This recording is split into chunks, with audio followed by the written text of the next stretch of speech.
Hello viewers, আসসালামু আলাইকুম। Welcome to my channel. আজকে তৈরি করব মনাক্কা। আর এই মনাক্কাকে আপনারা অনেকে অনেক নামে চিনে থাকতে পারেন, তবে আমি এটাকে মনাক্কা নামেই চিনি। তো আমি কিভাবে এই মনাক্কা তৈরি করি সেটা আপনাদের সঙ্গে শেয়ার করব। চলুন দেখে নেওয়া যাক।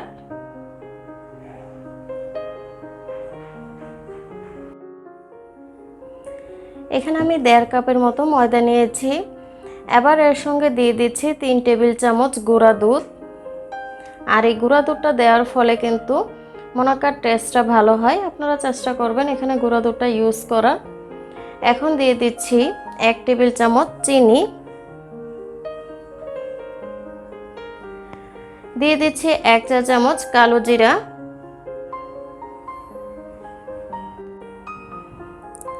আর দিচ্ছি পরিমাণ মতো লবণ। এগুলো একটু মিশিয়ে নিচ্ছি।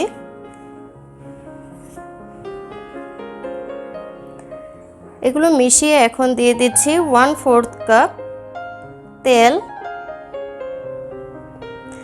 তেলটা দেওয়ার পর একটু হাতের সাহায্যে খুব ভালোভাবে এগুলো একটু ভালো করে মেখে নেব।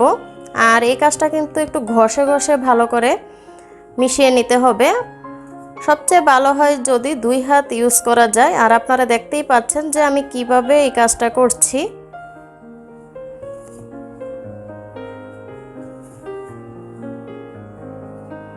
এটা একটু ঘষে ঘষেই করতে হবে।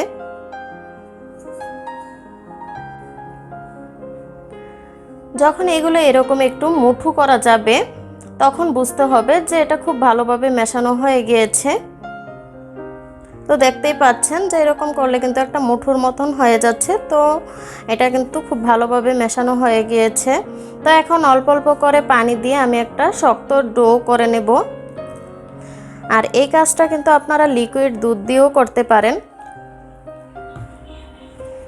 তো আমি অল্প অল্প করে পানি দিয়ে এটা আমি একটা খামির করে নিচ্ছি। তো আমার খামিরটা কিন্তু এখানে একদম রেডি হয়ে গিয়েছে। এখন এটা আমি ঢেকে রাখবো আধা ঘন্টার জন্য। তো আধা ঘন্টা পরে আপনাদের মাঝে আমি ফিরে আসছি।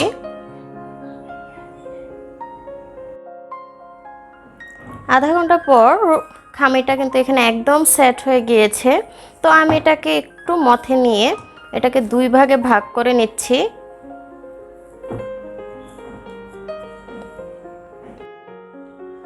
তো আমি এখানে একটা ভাগ নিয়ে নিলাম। এটাকে আমি একটা রুটির মতন বেলে নেব। উপরে একটু ময়দা ছিটিয়ে দিলাম।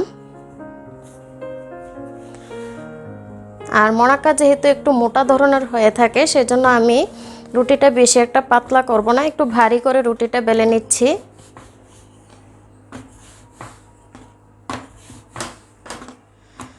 তো দেখুন এরকম ভারী করে আমি রুটিটা বেলে নিলাম। এবার এটা আমি মনাক্কার শেপ দিয়ে কেটে নিচ্ছি।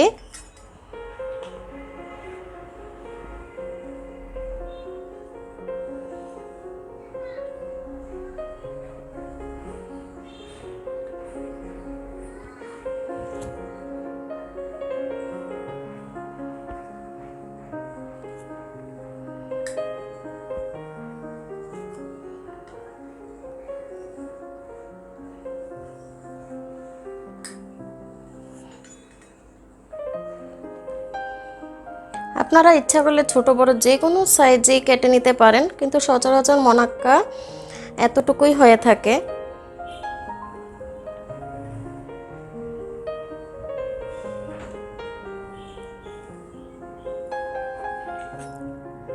তো দেখুন 1.5 কাপ ময়দা দিয়ে আমার কিন্তু এতগুলো মনাক্কা হয়েছে। আর এগুলো কিন্তু একটার সঙ্গে একটা লেগে যাচ্ছে না।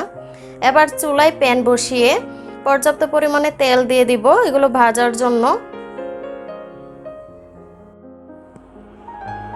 এবার চুলায় প্যান বসিয়ে পর্যাপ্ত পরিমাণে তেল দিয়ে দিলাম। হাই হিটে তেলটা গরম করে নিয়েছি। এখন আমি প্রথমে একটা মনাক্কা ছেড়ে দেখব যে তেলটা ভালোভাবে গরম হয়েছে কিনা। আর দেওয়ার আগে আপনাদের মনাক্কার পুরুত্বটা দেখাচ্ছি। দেখুন আমি এরকমই কিন্তু ভারী রেখেছি রুটিটা। তো আমি একটা প্রথমে ছেড়ে দেখব যে এটা তেলটা কতটুকু গরম হয়েছে।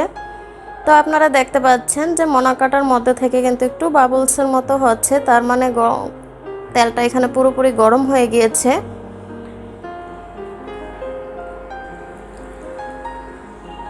তো আমি এখানে মনাক্কাগুলো 2 ব্যাচে ভেজে নেব। একবারে বেশি দেয়া যাবে না, কারণ মোনাক্কাগুলো ফোলার জন্য পর্যাপ্ত জায়গা দিতে হবে। তো আমি অর্ধেক পরিমাণ মোনাক্কা তেলে দিয়ে দিচ্ছি।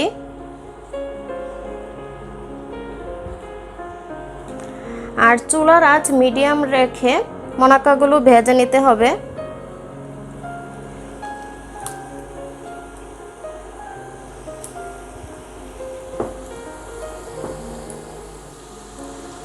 মোনাক্কাগুলো তেলে ছাড়ার পর আমি কিন্তু চুলার আঁচটা মিডিয়াম থেকেও একটু লো করে দিয়েছি, কারণ আঁচ কমিয়ে মোনাক্কাগুলো না ভাজলে মোনাক্কাগুলো উপর দিক দিয়ে কালার এসে যাবে, কিন্তু ভিতর দিক দিয়ে কিন্তু কাঁচা থেকে যাবে।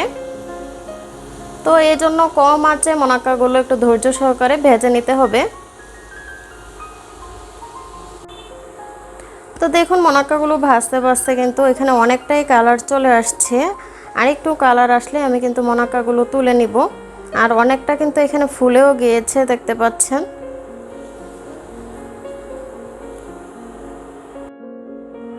তো দেখুন আমার মোনাক্কাগুলো কিন্তু এখানে অনেকটাই কালার চলে আসছে, আর ফুলেও কিন্তু দোকানের মোনাক্কার মতন ডাবল হয়ে গিয়েছে।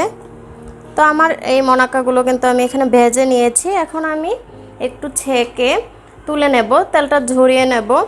আর প্লেটে একটা টিস্যু পেপার দিয়ে আমি মোনাক্কাগুলো তুলে নিচ্ছি। মোনাক্কাটা ঠান্ডা হওয়ার পর এটা এতটাই ক্রিস্পি হয়েছে যে যে কোনো এয়ারটাইট বক্সে ভরে এটা আপনারা খেতে পারবেন 10 থেকে 15 দিন। আর ভাজার সময় যদি তাড়াহুড়া করে ভাজেন সেক্ষেত্রে 3-4 দিনের মধ্যেই কিন্তু মোনাক্কাগুলো নরম হয়ে যাবে। তো ভাজার সময় খুব ধৈর্য সহকারে ভেজে নেওয়াটা কিন্তু অনেক ইম্পর্ট্যান্ট। তো আজকের রেসিপিটি আপনাদের কাছে নিশ্চয়ই ভালো লেগেছে। আজকে তাহলে এই পর্যন্তই। আপনারা সবাই ভালো থাকবেন, সুস্থ থাকবেন। আল্লাহ হাফেজ।